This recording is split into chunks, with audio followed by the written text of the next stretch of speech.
They were rampaging along, won their first 2 games. They've lost their last 2, but they could have probably won both of them. Fantastic looking facility there in the deep south.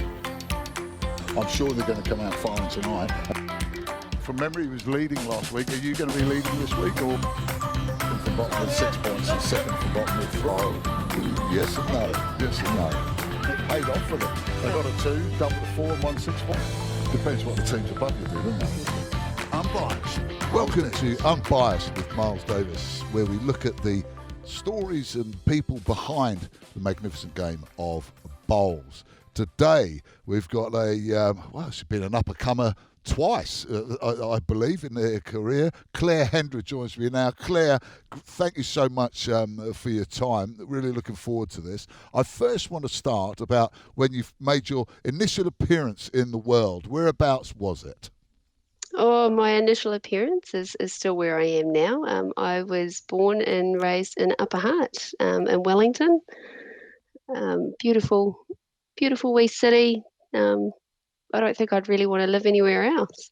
It's a beautiful part of the world. I spent a lot of time in Wellington. Now, were you born, actually, was there a hospital in Upper Hutt, or did you have to go to Lower Hutt? There was a hospital.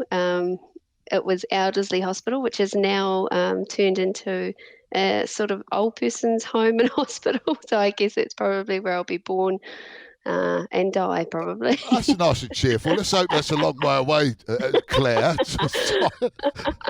But now, as I say, beautiful part of the world. Where exactly in the hut? Because there is Upper Hutt parts of it that aren't as nice as other parts of it. Are you a sort of a Heratonga Silverstream sort of person, or are you more of a tighter Nainai sort of person?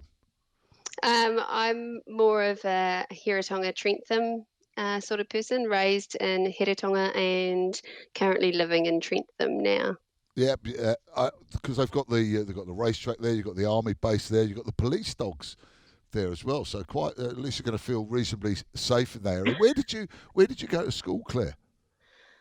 I was able to attend a beautiful little school called Brentwood School here in Upper Hutt. Unfortunately, years ago it was closed and turned into some lovely new houses. It kind of broke my heart. I'm really close to the education sector, and it was sad to know that my little boy wasn't going to be able to go to school there. But yeah, beautiful school. Did you go through all your schooling there, or did you move on to a college?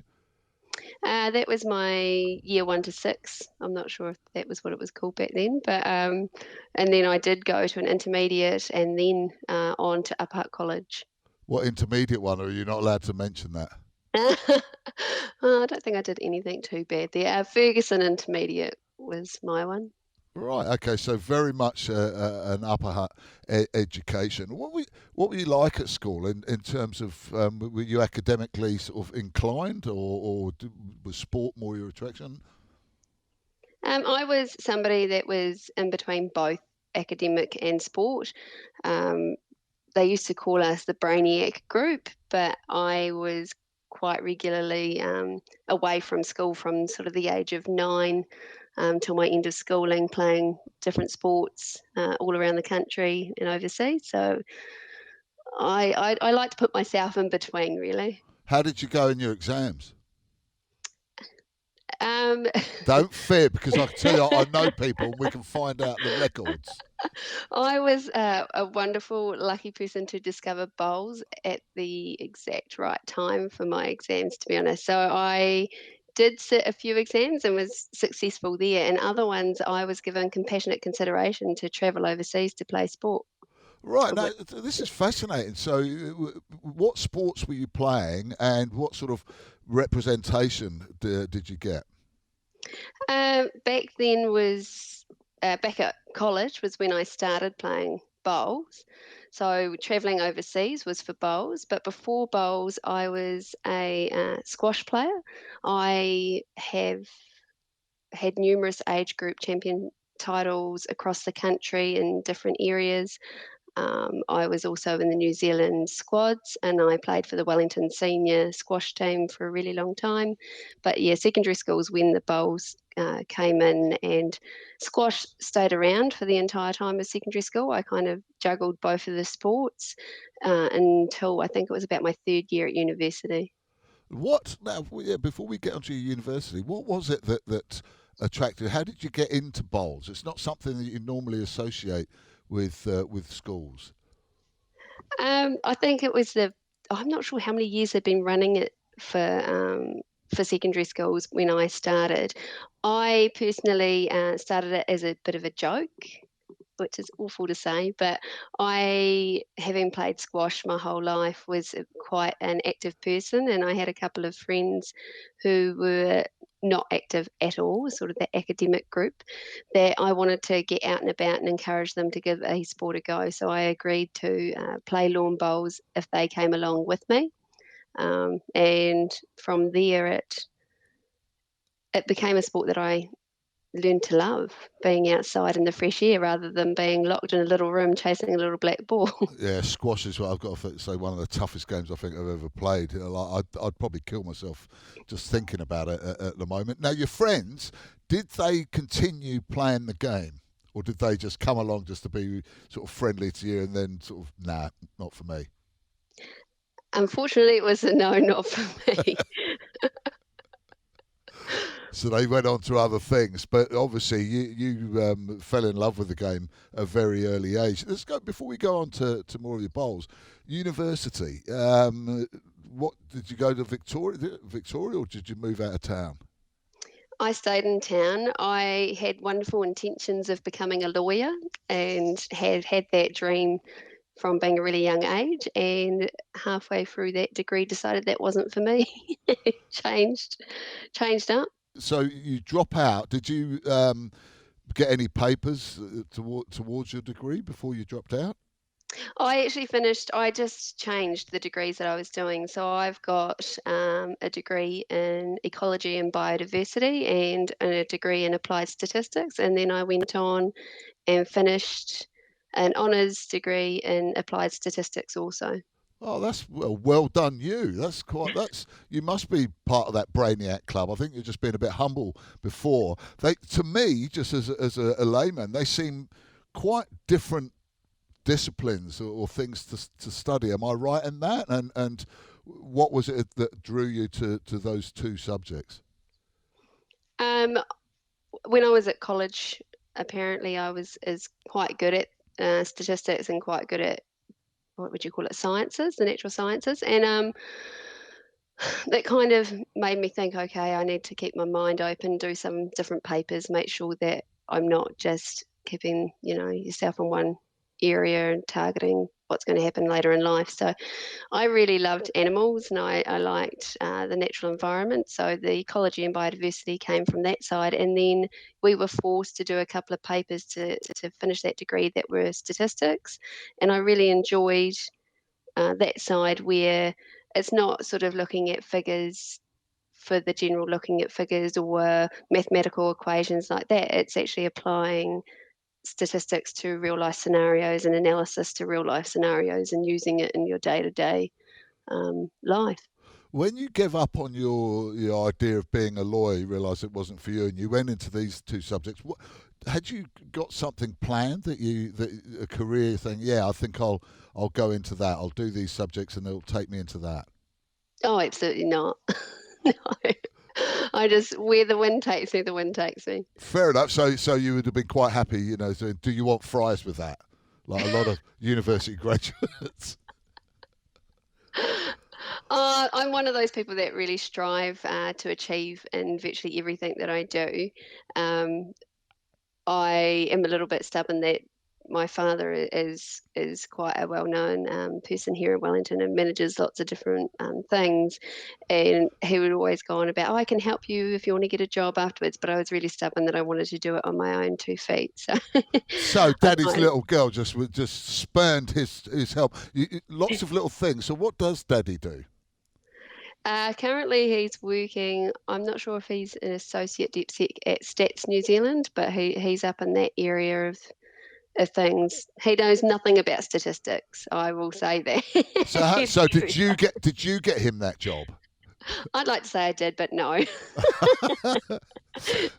So what did you do? Like, so you've done your degree now, and you've done well. You get honours as well in one of them. What did you do when you left university?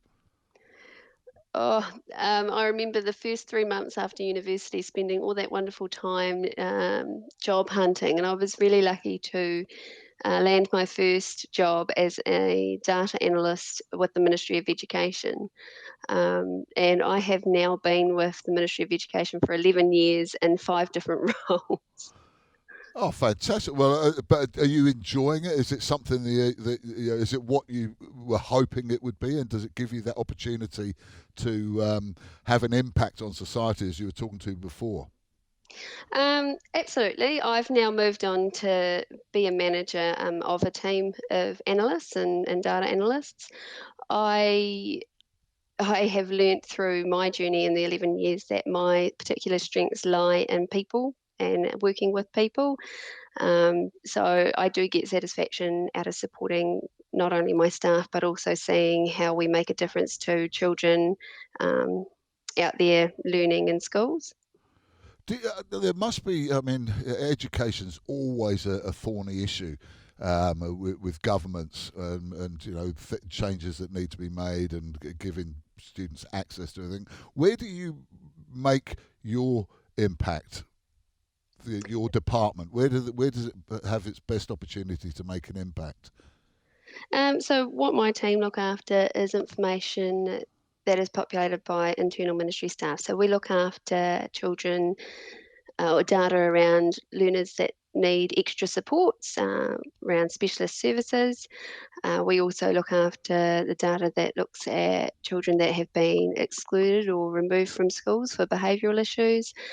So you do feel like you're helping those learners and children that are possibly most at need. Um, That's quite.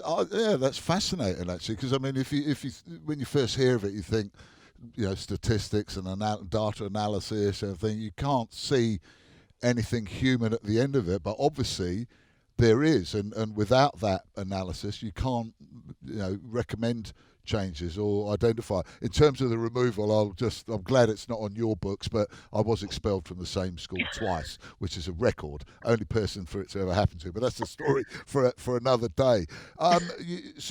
So how did you balance? How much bowls did you play while you were at varsity, and when you started working? Did you still manage to get a fair amount in? Back then, I'm just trying to think. I had some of my best successes during that time, during those years of study and my first years at work. So that was my first sort of peak in my current career of bowls. But I must say, compared to what I do now, training wise and preparation wise, it was probably about a fifth. So basically, you were still enjoying the university lifestyle and the early working lifestyle, but managing to get some success in bowls. Tell us about that. What club did you first join, and when did you first start getting a bit of success? So I first joined a club, I believe it was 2000 and I think it was 2004, 2005. When you originally start at secondary schools, you're not a member of a club, and I was sort of shoulder tapped by one of the coaches, the New Zealand coaches at the time, to consider joining a club. And if I considered joining the club, there'd be some big opportunities on their way. So in my first year playing out of Silverstream Bowling Club here in Upper Hutt, I represented New Zealand at, they had I think it was under 18 or under 25 Trans Tasman. And then we also went to the Youth Commonwealth Games, which was it was really my first glimpse into international bowls. I can hand over heart say I was probably one of the worst players there, coming fresh into the game. And I only played it for a couple of months. But since then, the quality of the players that we're seeing at that level is significantly higher than what I was back then. Whereabouts were the sort of those championships held, and give us a little bit about how you felt going over and representing your country. We were going over to Bendigo. Was quite an interesting. There was 4 players, some of whom you'll be familiar with still. Shannon is one of those players. That was my first introduction to Shannon. And I think there was Matt Gallup and Katie Scott at the time. So going over to represent New Zealand was pretty exciting. I'd strived to do it in my squash career and hadn't had that opportunity, and to have that come really sudden when just starting a new sport, I think it's possibly what led me to stay in the sport. Yeah, fair enough. I mean, like you say, you want to achieve everything, and you strive to get better everything, which is, I think, it's an admirable quality, and I think it's something that people enjoy about you, and they notice it. Also, your humility, saying that you were probably the worst player there. Did that discourage you, or did it just drive you to say, right, I'm going to pick my game up and do a bit more work? Oh, that was the pick the game up and do a bit more work. I was really lucky to have ridiculous fitness behind me, having, playing squash at the level that I was playing at. And admittedly, the reason why I hadn't trained much for bowls is because the amount of time that I was training for squash. I would train every single night, probably an hour, maybe an hour and a half, and you might chuck in some, 20 minutes of court sprints in there as well. So my beginning of bowls was from a very fitness orientated side, and having sporting skills. So to see that I was lacking in something from somebody that likes to perfect everything, of course I came back and decided that I wanted to get better, and found myself making, what would you call them, mats to play different games on the greens at home, and just to find training a bit more interesting. Oh, that's fascinating. Yeah, something I'm going to have to do, I suppose, if I finally get my backside into gear and get out on the greens. I'm also, you've got a personal life going on with this as well as a work life. You've got to balance all these things. Now, I read somewhere that your boyfriend at the time was giving you helping you out and supporting you a lot, and you used to help him out. He was a mechanic and you used to help him out with cars. Is that true? And are you still mechanically minded? I think I've become that hermit that stays inside while he stands out in the garage and works on the car still. But no, he'll sit there and explain things to me, and to be honest, they will mostly go over my head. I nod and I smile and I try and understand. And when I really do have to understand, I will sit there and make sense of it. Like I own a very old Mini. That has been modified to have a Japanese engine in it, and hopefully it's got 3 months before it's supposed to be back out on the road after sitting in the garage for 6 years.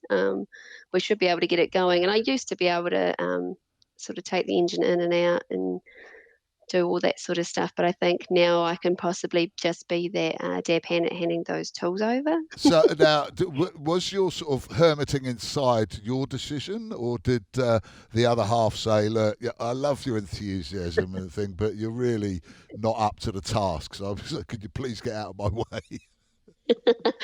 No, he'd love me to be out there more, but we've now got a 5-year-old boy, Charlie, and I really like to just make sure that I'm around for him. So you were doing, it's great, we'll get to Charlie now, but you had played for a fair amount of time. You're getting reasonable success. When did you, I understand you had a bit of a hiatus in your career. When did that happen and why? I think it happened just before I had our little boy. I'd kind of lost the confidence in myself. I'd lost the passion for the game. There are a few comments that were said to me from other players that kind of, they played on my brain and made me start thinking in a really negative mindset. And I kind of gave that dream away for a while there of wanting to play for my country. And when I had Charlie, I unfortunately fell really ill, and it took 2 years before I was diagnosed with a specific illness that I could manage through food. So I, back in 2017, I think it was, the end of 2017, 2018, completely changed my diet to combat that illness. And as a result of it, I dropped 20 plus kilos of weight, decided to jump in and give the game a go again. And it was actually Taylor Bruce that brought me back into the stage where I was playing on the national stage again with her. She'd contacted me out of the blue and just said, "Hey, look, we played against each other years ago. I really thought we got on, be keen to play with you." So I went to the national pairs there, and then got back in our Wellington Inter-Centre team, and then met my coach now, Craig, through Inter-Centre, and the team thinking they were saving me from my burnt toast. And from there, my confidence is just growing. That's fantastic. And now, I don't need to know all the specifics about your illness, but was it related to childbirth? Was it sparked off by that? It was sparked off by childbirth. It wasn't necessarily the easiest childbirth, but the body sort of kind of just started to react to certain foods and was constantly sick every time I was eating certain foods. I had no idea.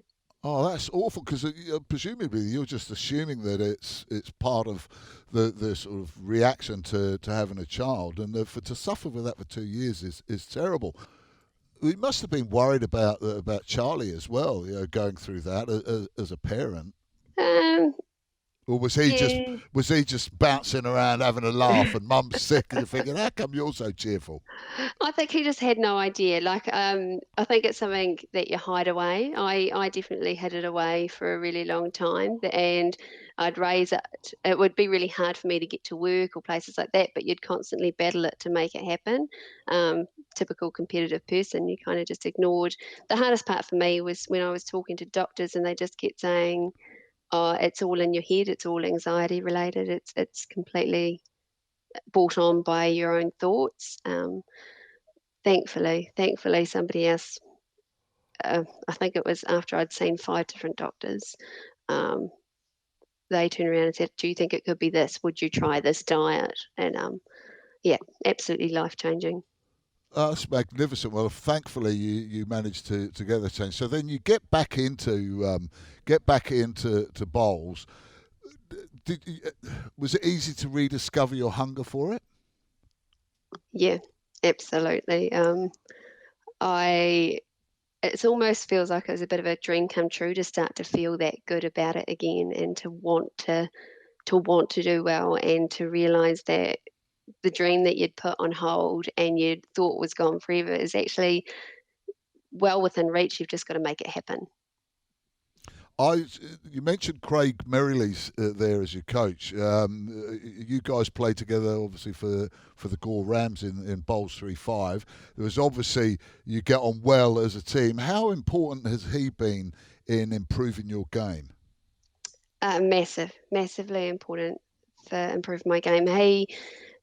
We talk a lot, and he quickly realised when we first became friends that there was a space there for somebody to jump in and support me and give me a hand with that mental side of the game. And he possibly knows everything about me when it comes to all of the challenges that I've had in life. I've had quite a number, even during the last few years when I've been doing really well. There's still been other health issues and things, but having that extra person that not only coaches you for like what's going on in the green and the game shots that you're playing, but also supports you in that mental side of the game has been absolutely critical. How many have you got that sort of support as well, and understanding at a club level, in your more immediate environment? I don't think so. I think for me, this last season was a big step. Having played for Silverstream for a really long time, I actually joined a multitude of teams to play in different events, so different clubs. So obviously, I'm a member of Gore, and I'm also now a member of the Nine Eye Bowling Club. Craig had convinced me that I wanted to give the professional bowls ago and PBA over the winter season. And the best thing for me to do that was to be able to train on the indoor surface, and to do that again, becoming a member of 9i was the easiest thing. So I joined multiple clubs. However, I also at the same time made a call that I was not going to be playing in the majority of club championships, and I wasn't going to be playing in our interclub here in Wellington, which is a massive event. It goes over 10 weeks. It's a really good competition, but I really needed that time as some home time for the family. But the club were quite disappointed that I wasn't able to play, and saw it in a negative light. But it honestly gave me that good mental balance of I'm at home, and then when I'm away, I'm away. Yeah, no, I can understand. The clubs have their selfish needs, but your needs are far more important, and you're more liable to be productive if you can get that balance for your life. And you obviously did you feel that you were probably in danger of neglecting the family side of things? I think absolutely. During the season, you can end up playing in anything and everything every weekend. And what I've found is I prioritised the events that probably involved a bit more travel. Playing the 3-5, you're travelling sort of, I think we did 5 or 6 weeks where we travelled for that. And then I was travelling down to Nelson, travelling to nationals. It was all of a sudden, for our family, having not played in any of those major events since Charlie had been born, quite a shock that all of a sudden mum's going out, mum's away, she's not at home tonight, kind of have to fend for ourselves. And saying that, they do tend to go down to grandma's or to Nan and Pop's house for dinners while I'm away, but it was a shock for them. So you've got that family support around you. Give us a little rundown. Whereabouts is mum? Thankfully, they're only probably about 5 minutes down the road, directly across the road from Charlie's school. Very, very handy. And my whole entire family, there's 3 siblings. We all still live in Upper Hutt, all within sort of 5 to 10 minute drive of each other. That's one thing I miss about being over here is having all my siblings on the other side of the world, and you sort of, and as the eldest one, I think they miss me probably a little bit more than I miss them, because they're so used to me looking after them as we grew up. Although they might dispute that, they might say, "Who is he?" So. Your partner, you married now, presumably, because your name seems to have changed. Yes, yeah, we are married. We've been married since 2014. He's not the biggest fan of the sport, obviously, because he's very big into motorsport. So he finds it a bit hard to go from one of the fastest sports in the world to the slowest sports in the world. Yeah, well, I mean, most people can drive a car, but not many people can drive a bowl. I'd point that out to him if I was you. But who popped the question? I was talking the other day to Peter Bellis, and he actually got his partner popped the question. How did that go? Did it get down on one knee or? My husband's very shy.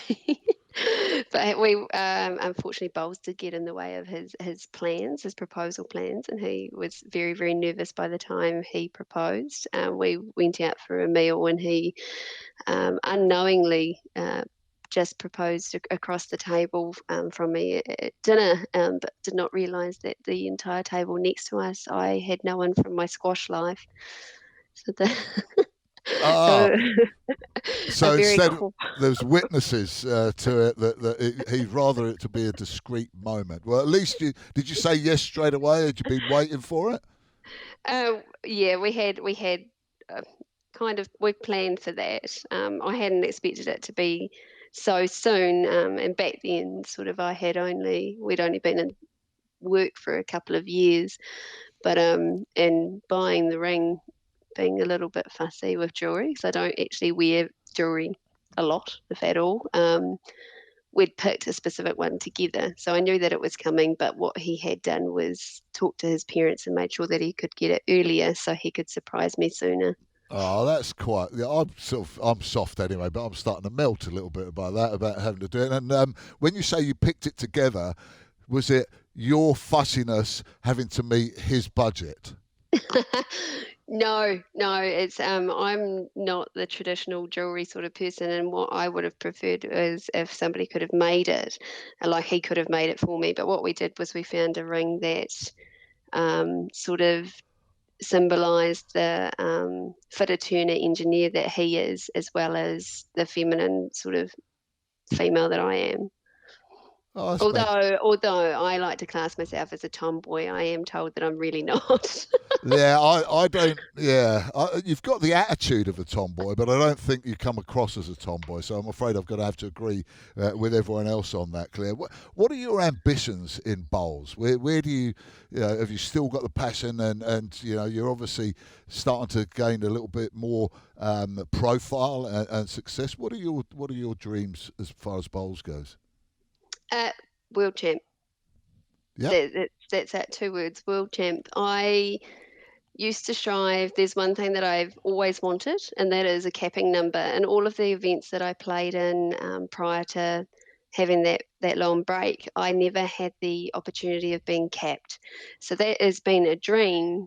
However, through Craig's coaching, he's kind of said, dream bigger. You can dream bigger. You're good enough to do it. You put in the effort, make it happen. So he has helped enable that dream change to be, I really want to be world champ. I was the junior world champ, I think, back in 2010, but I'd rather attempt other ones as well now. Yeah, you want the bit. Well, you see, you've shown that you can do it on the world stage. It's just that extra step up, and I've got no doubt that you can achieve it.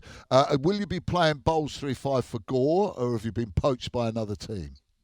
I will be playing for Gore. Yeah, well, you never know. I mean, you're like mercenaries. 1 minute you're there, 1 minute you're over there, and you're playing for that one and this one. Doesn't seem to be any loyalty in bowls. You're talking to the one person who is incredibly loyal in game of bowls. Silverstream, I've been a member there, I think, for something like 16 or 17 years. Yeah, plus the other 17 clubs you're a member of. But anyway, we'll move on from that, Claire.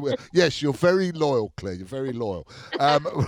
What we do now, Claire, is we end up with just we call it 6 and out. Just ask you some fun little questions, very easy to answer. I think I know the answer this morning. Have you got any pets? I do. I have 2 little white West Highland Terriers that are pretending to be dead on the couch and the floor right now. Are they now? Have they got the stroppy attitude that a lot of those terriers have got, or are they more sort of amenable and placid? One is like the biggest sook you could ever meet, and you can literally carry him upside down like a baby. And the other one, she's mum's girl, so as in mine, she would be very defensive towards me if any other dog or anything else would come near me. So she's probably a little bit more. Well, how strange, a girl causing trouble in the household. And what are their names? Minnie and Paddy, Minnie named after the old Minnie car, Yep. and Paddy named after Paddy Hopkirk, who's a famous Minnie race driver. Oh, there you go. So you've got this little obsession with minis. Hopefully we'll see your one out on the road soon. What is your favourite sports team? Like if you had to pick one, I love them more than any other. I don't really know. I prefer to watch all of the different, a multitude of different sports. I can't say I honestly watch rugby. I have watched probably one game of rugby in the last 5 years. I haven't watched netball. I can honestly don't know. Black tax would just have to be ours, I guess. Yeah, fair enough. There's nothing wrong with that. You don't have to be ashamed of it. In the sports world, who do you admire the most? If you look at something and think, I really admire the way they conduct themselves, the way they play, whatever it might be. I have admired Roger Federer. He he was not always the most well-mannered person or had that perfect demeanour, but he changed through his life to be the person that he is today, having been somebody that misbehaved and performed really badly and realised that behaviour did make a difference to the way that he played in sport. I do find that he is somebody I admire a lot. Yeah, we've had a couple of people mention Roger Federer. I think that he's an example to a lot of people across a lot of different sports. Music, are you into music? And if you are, who would you love to see in concert, even if they're no longer with us? I'm one of those people that love music. It's constantly going in my house or in my ears. If I'm practicing, I've constantly got music going. And I would say that my variety of genres that I listen to is huge. So, yeah, but you've only allowed one, so I don't know. No, you've got to do it. I'm going to press you on this now. Who would I want? Who would I want to see?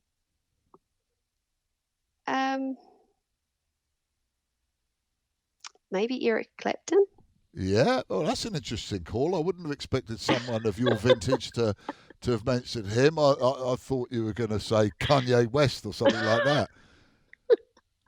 No, I was raised with sort of James Taylor, Eric Clapton style music. Sadly, I was a John Denver fan, much to my father's horror. Nothing wrong with John Denver. My old man's favourite song was Country Roads, Take Me Home. So, yeah, nothing wrong with that at all. So tell Dad that he's barking up the wrong tree there. Movies. Do you ever go to the movies? Is there a film that you watch and thought, I could watch that again? Oh, I'm a massive movie watcher because I find I get a bit addicted to programs, so I try and avoid them. One of my favourite movies of all time that I've probably watched a million times would be Remember the Titans. But other than that, yeah, I am a big fan of Lord of the Rings. I haven't watched one of them. So there you go. So you're the yin to my yang on that one. And finally, when we ask everyone on this, Claire, if you were on death row, it's a nice cheerful end. If you're on death row, what would be your last meal? And I appreciate you've got diet sort of restrictions. So what would be your last meal? Probably, I really like Moroccan sticky beef that I make here at home. It's really, really nice. And what do you have with that? Do you have rice or couscous, or what do you have with it? Oh yeah, rice, absolutely. It's a mixture of rice, broccoli, capsicum, a really nice. Oh, I like the sound. Yeah, and all spices in there. Yes, yeah. Oh God, I can't even remember. Chinese 5 spices. One of the big. Well, actually, I don't know if that one's in that one. Can't remember. Oh, it doesn't matter. You've got a recipe there to use anyway, so hopefully you'll get it right next time. Well, we'll get the chefs to sort it out for you when they bring it into the cell. Well, Clare Hendra, I look forward to talking to you in a couple of years' time as you come back from overseas with a World Championship title under your belt. Thank you so much for your time, and also look forward to seeing you at Bowls 3-5. Thanks heaps, Miles. They were rampaging along, won their first 2 games. They've lost their last 2, but they could have probably won both of them. Fantastic looking facility there in the deep south. I'm sure they're going to come out firing tonight. From memory, he was leading last week. Are you going to be leading this week, or? From bottom with 6 points and second from bottom with 5. Yes and no. Yes and no. It paid off for them. They got a 2, double the 4 and won 6 points. Depends what the teams above you do, doesn't it? Unbiased, Miles Davis.